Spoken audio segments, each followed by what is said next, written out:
नमस्कार मित्रांनो, success English speaking A to Z या आपल्या यूट्यूब चॅनलवर आपणा सर्वांचे स्वागत आहे. आपणास माहितीच आहे की हा चॅनल इंग्रजी शिकणाऱ्या प्रत्येकासाठी खूप महत्त्वाचा आहे. त्याप्रमाणे आम्ही प्रयत्न करत आहोत आणि पुढेही आम्ही आमचे प्रयत्न असेच चालू ठेवणार आहोत. तुम्ही जर आजच आमच्या चॅनलला भेट देत असाल तर कृपया तुम्ही आमच्या पूर्वीचे व्हिडिओ बघा आणि स्टेप बाय स्टेप करत करत इथपर्यंत या, म्हणजे तुम्हाला व्यवस्थित सगळं लक्षात येईल.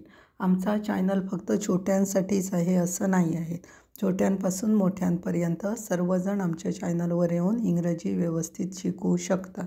त्याच्यामुळे तुम्ही अजूनपर्यंत जर आमच्या चॅनलला सबस्क्राईब केला नसेल तर प्लीज आमच्या चॅनलला सबस्क्राईब करा, लाईक करा आणि त्याचप्रमाणे जास्तीत जास्त शेअर करायला विसरू नका. त्यामुळे तुमचे प्रियजन आहेत, कुटुंबीय आहेत किंवा मित्रमैत्रिणी आहेत त्यांना पण या चॅनलचा लाभ घेता येईल. चला तर मग आता आपण आता या व्हिडिओला सुरुवात करू. आपण आज बघणार आहोत नॉनस्टॉप 25 सरावाची वाक्य भाग 23. पहिलं वाक्य बघू आता. एका व्यक्तीने कमी किंवा जास्त फरक पडत नाही. एका व्यक्तीने कमी किंवा जास्त फरक पडत नाही. वाक्य येणार, one person more or less doesn't make much difference. One person more or less doesn't make much difference म्हणजे एक दोन जण वाढले किंवा कमी झाले तर काही फरक पडत नाही असं वाक्य आहे ते. डिफरन्स म्हणजे फरक आहे. त्याच्यानंतर दुसरं वाक्य बघा. तू इथे एकटा आलास का? तू इथे एकटा आलास का? आणि क्वेश्चन्स मार्क. इथे आलास का म्हणजे आलेला आहे, तो भूतकाळ आहे, साधा भूतकाळ म्हणून डीड वापरलेला आहे बघा. वाक्य येणार, did you come here alone? Did you come here alone आणि क्वेश्चन्स मार्क आलेला आहे. अलोन म्हणजे एकटा. त्याच्यानंतर तिसरं वाक्य. तिने त्याला एकटे जाऊ दिले. तिने त्याला एकटे जाऊ दिले. देण्यासाठी इथे बघा काय आलेलं आहे. वाक्य पहिलं वाचतो. वाक्य येणार, she allowed him to go alone. She allowed him to go alone. Allowed म्हणजे जाऊ दिले, म्हणून इथे ईडी वापरलेला आहे कारण जाऊ दिले गेलेलं आहे, भूतकाळ आहे, म्हणून दुसरं रूप आलेलं आहे ते अलाउचं अलाउड झालेलं आहे. She allowed him to go alone. तिने त्याला एकटे जाऊ दिले असं आहे वाटतं. वाक्य दिलेलं आहे आणि फुल स्टॉप आलेला आहे. त्याच्यानंतर चौथं वाक्य. एकट्याने प्रवास करणे इतके काहीही आनंददायी नाही. एकट्याने प्रवास करणे इतके काहीही आनंददायी नाही म्हणजे एकट्याने प्रवास करणे काय तेवढं बरोबर नाही. म्हणजे काय होतं, कंटाळा येतो, काय होतो असं रिझन सांगतं. म्हणजे अशा प्रकारचं म्हणजे एकट्याने प्रवास करणे काय आहे तेवढं काय चांगलं नाही असं आहे ते. वाक्य येणार, nothing is so pleasant has travelling alone. Nothing is so pleasant has travelling alone. Pleasant म्हणजे काय, आनंददायी. नथिंग म्हणजे नाहीसाठी यूज झालेला आहे तो शब्द, नकारार्थी शब्द नथिंग आहे तो वापरलेला आहे. Nothing is so pleasant has travelling alone. Alone म्हणजे एकटं. त्याच्यानंतर पाचवं वाक्य बघा. झाडामागून एक मुलगी दिसली. झाडामागून एक मुलगी दिसली. वाक्य येणार, a girl appeared from behind a tree. A girl appeared from behind a tree. Appeared म्हणजे दिसणे. ॲपियर म्हणजे दिसणे होता. आता ॲपियर्ड झालेला आहे, ईडी लागलेला आहे. दिसली भूतकाळ आहे म्हणून ॲपियर्ड झालेला आहे. आणि बिहाइंड म्हणजे पाठीमागून. कशाच्या तर ट्रीच्या. A tree, behind a tree म्हणजे झाडामागून आणि फुल स्टॉप असं वाक्य दिलं आहे. त्याच्यानंतर सहावं वाक्य बघा. मला एकटे राहणे आवडत नाही. मला एकटे राहणे आवडत नाही. वाक्य येणार, I dislike being alone. I dislike being alone. Dislike लाईकच्या विरुद्ध आहे. लाईक म्हणजे आवडणे, डिसलाईक म्हणजे आवडत नाही असं आलेलं आहे तो. लक्षात घ्या शब्द. आणि डिसलाईक बिईंग अलोन. अलोन म्हणजे एकटं. त्याच्यानंतर सातवं वाक्य. तिची कथा खरी असू शकते का? तिची कथा खरी असू शकते का? शकते का म्हणून कॅन वापरलेला आहे. कॅन शकण्यासाठी, कॅन शक्यता. आणि का हो किंवा नाही उत्तर म्हणून कॅनने सुरुवात झालेली आहे. आता can her story be true. Can her story be true आणि क्वेश्चन्स मार्क आलेला आहे. त्याच्यानंतर आठवं वाक्य. तुम्ही एकाच वेळी जास्त अन्न खाऊ नये. तुम्ही एकाच वेळी जास्त अन्न खाऊ नये. वाक्य आहे ना, you must not eat too much food at one time. You must not eat too much food at one time. At one time म्हणजे एकाच वेळी. फूड म्हणजे अन्न आहे.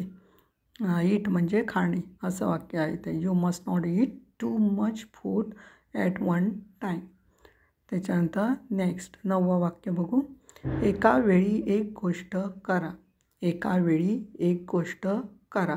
वाक्य ना, do one thing at a time. Do one thing at a time म्हणजे at a time म्हणजे एका वेळी एकच गोष्ट करा असं आहे. Do one thing at a time. त्याच्यानंतर 10वं वाक्य. आपण एका वेळी 2 गोष्टी करू शकत नाही. आपण एका वेळी 2 गोष्टी करू शकत नाही. त्याच्यामुळे काय होतं तर आपला गोंधळ उडतो. त्याच्यामुळे सांगितलेलं आहे की एकाच वेळी आपण एकच गोष्ट करायला पाहिजे. वर दिलेलं आहे आणि खालचं त्याचं बघायला गेलं तर स्पष्टीकरण असंच आहे ते वाक्य. वाक्य येणार, we can't do 2 things at a time. We can't do 2 things at a time म्हणजे करू शकत नाही. त्याच्यानंतर नेक्स्ट 11वं. दिवस जवळजवळ संपला आहे. दिवस जवळजवळ संपला आहे. वाक्य आहे ना, the day is almost over. The day is almost over. जवळजवळ म्हणजे ऑलमोस्ट यूज झालेलं आहे. द डे म्हणजे दिवस आणि ओव्हर म्हणजे संपणे म्हणजे the day is almost over असं वाक्य आहे आणि फुल स्टॉप. त्याच्यानंतर नेक्स्ट 12वं वाक्य. दिवसभर जोरदार पाऊस पडला. दिवसभर जोरदार पाऊस पडला. वाक्य ना, it rain hard all day. It rain hard all day. जोरदारसाठी हार्ड यूज झालेला शब्द झालेला आहे, लक्षात द्या. हार्डसाठी जोरदारसाठी हार्ड यूज केलेला आहे. शब्द कुठले कुठले वापरतात ते बघा. महत्त्वाचे शब्द आम्ही काय केलेलं आहे, कलराईज केलेलं आहे. कशाला, तुम्हाला ते लक्षात यायला पाहिजे आणि चटकन कळायला पाहिजे म्हणून ते शब्द कसे वापरले, कुठे वाक्यात वापरले ते लक्ष द्या, कारण ते खूप महत्त्वाचं आहे. हार्ड बघा कसं वापरलेलं आहे, की ते कुठे वापरलेलं आहे. पहिला ईट आहे तो कर्ता झाला, सब्जेक्ट झाला. रेन झाला ऑब्व्हियसली व्हर्ब झाला आणि त्याच्यानंतर पुढे हार्ड यूज केलेलं आहे. त्याच्यानंतर नेक्स्ट आता 13वं. पेय पाहिजे. पेय पाहिजे आणि क्वेश्चन्स मार्क म्हणजे मागतोय तो म्हणजे क्वेश्चन्स मार्कच आहे. म्हणून वाक्य कसं आहे ना, want to drink. Want to drink म्हणजे पेय पाहिजे किंवा आपण विचारतोय त्याला पेय पाहिजे म्हणजे पाहिजे काय तुला पेय काय, तर वॉन्ट टू ड्रिंक आणि क्वेश्चन्स मार्क आलेलं. त्याच्यानंतर 14वं वाक्य बघा. जनता सर्वोत्तम न्यायाधीश आहे. जनता सर्वोत्तम न्यायाधीश आहे. वाक्य आहे ना, the public is the best जज. The public is the best जज. जज म्हणजे न्यायाधीश. The public is the best जज. त्याच्यानंतर 15वं वाक्य. पहिली पायरी अर्ध्या पायरी इतकी चांगली आहे. पहिली पायरी अर्ध्या पायरी इतकी चांगली आहे. वाक्य आहे ना, the first step is as good as half over. The first step is as good as half over म्हणजे अर्ध्या पायरी इतकी चांगली आहे पहिली स्टेप असं दिलं आहे आणि फुल स्टॉप दिलेला आहे. त्याच्यानंतर 16वं वाक्य. मी तुम्हाला 1-2 दिवसात कळवीन. मी तुम्हाला 1-2 दिवसात कळवीन. वाक्य ना, I will let you know in a day or so. I will let you know in a day or so. कळवीनसाठी I will let you know use झालेला आहे. I will let you know in a day or so. त्याच्यानंतर next 17वं वाक्य. मी drawer lock म्हणजेच बंद करायला विसरलो किंवा विसरले. आता मी आहे म्हणजे बॉय पण असू शकतो, गर्ल पण असू शकतो. त्याचं काही प्रॉब्लेम होत नाही कारण त्याच्यामध्ये काही चेंजेस होत नाही. मी असल्यावर आहे तसंच जे राहतं म्हणजे व्हर्ब्समध्ये काही हे होत नाही, चेंज होत नाही.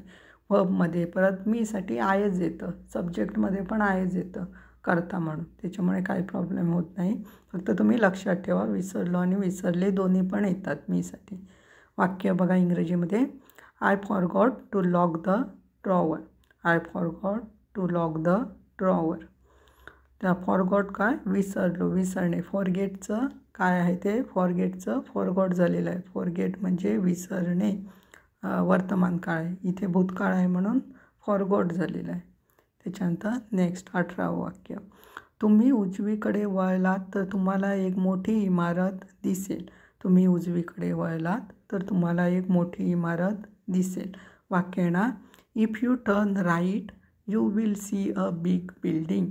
If you turn right you will see a big building. दिसेल म्हणजे भविष्यकाळ आहे म्हणून विल सी दिलेलं आहे.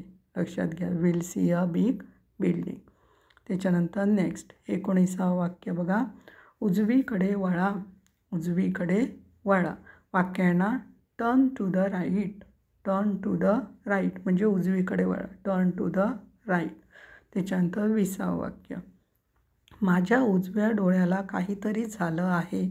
माझ्या उजव्या डोळ्याला काहीतरी झालं आहे.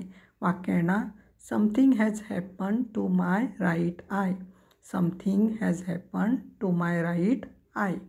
समथिंग म्हणजे काहीतरी आणि झालं होण्यासाठी हॅपन्ड यूज झालेलं आहे. राईट आय म्हणजे उजवा डोळा. अशा प्रकारे something has happen to my right eye दिलेलं आहे. त्याच्यानंतर 21वं वाक्य. मी माझा उजवा हात उचलू शकत नाही. मी माझा उजवा हात उचलू शकत नाही. वाक्य येणार, I can't lift my right arm. लक्षात घ्या, I can't lift my right arm. Arm पण येतो हात आणि हँडसाठी पण हात वापरलं जातं. त्यामुळे लक्षात घ्या, दोन्हीपैकी काही वापरलं तरी पण ते राईट आहे. I can't lift my right arm म्हणून म्हटलं तरीच बरोबर आहे आणि I can't lift my right hand म्हटलं तरी पण बरोबर आहे. त्याच्यानंतर नेक्स्ट 22वं वाक्य. पाऊस थांबला की आपण फिरायला जाऊ. पाऊस थांबला की आपण फिरायला जाऊ. वाक्य येणार, when the rain stops we will go for a walk. When the rain stop we will go for a walk आणि फुल स्टॉप येणार. त्याच्यानंतर 23वं वाक्य. पाऊस थांबेल अशी माझी इच्छा आहे. पाऊस थांबेल अशी माझी इच्छा आहे म्हणजे थांबायला पाहिजे असं मला वाटतं आहे. अशी माझी इच्छा आहे असं वाक्य आहे. वाक्य येणार, I wish the rain would stop. I wish the rain would stop. त्याच्यानंतर 24वं वाक्य. पावसानंतर झाडे लवकर वाढतात. पावसानंतर झाडे लवकर वाढतात. वाक्य येणार, plants grow quickly after rain. Plants grow quickly after rain. लवकर म्हणजे क्विकली आलेलं आहे आणि वाढण्यासाठी ग्रो आहे म्हणून ग्रो वापरलेला आहे. Plants grow quickly after rain. आणि त्याच्यानंतर 25वं वाक्य. पाऊस पडत असल्याने मी घरातच राहिलो. पाऊस पडत असल्याने मी घरातच राहिलो.